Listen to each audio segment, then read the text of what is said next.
रोहिणी मैया ये वसुदेव जी की 7 पत्नियों में से एक पत्नी है। रोहिणी मैया के गर्भ से दाऊद दादा का जन्म हुआ। अब 8वां बालक होने वाला है।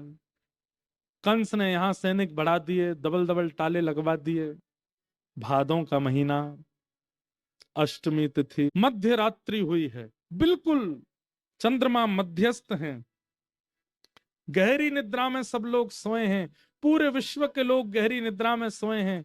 आकाश से मंदम मंदम जलधारा गिर रही है। जलधारा नहीं लग रही, ऐसा लग रहा मानो कोई इत्र के गुलाब जल के फुहार गिर रहे हो। इतनी सुगंधी आ रही है पृथ्वी में से, सबको इतना सुख का अनुभव हो रहा है, इतने आनंद में सब निमग्न हो चुके हैं, सब गहरी निद्रा में सोए हैं।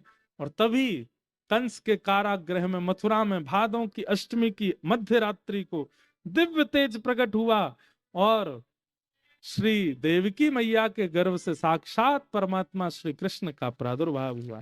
बोल बाल कृष्ण लाल की, श्री जगन्नाथ महाप्रभु की, राधा रमण लाल की, प्यारे गिरधर लाल की जय जय। शंख चक्र गदा पद्म चतुर्भुज रूप धारण करके ठाकुर जी प्रकट हुए। और शंख चक्र गदा पद्म धारण करके, विशाल नहीं, छोटे से, एक दिन का बालक जितना बड़ा होता उतने ही बड़े हैं ठाकुर जी।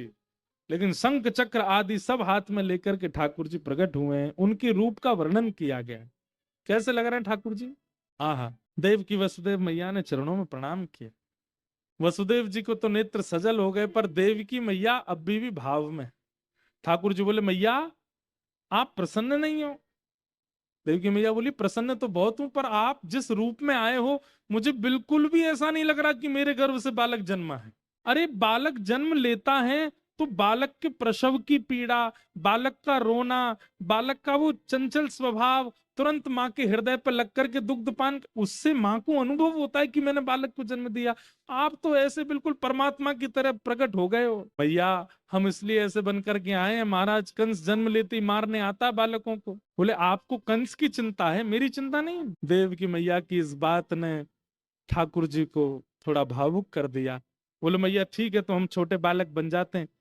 और नन्हे से गोपाल जी बन गए, वस्त्र आदि उतार दिए, शंख चक्र गदा पद्म अंतर ध्यान कर दिए, थोड़े थोड़े रोने लगे।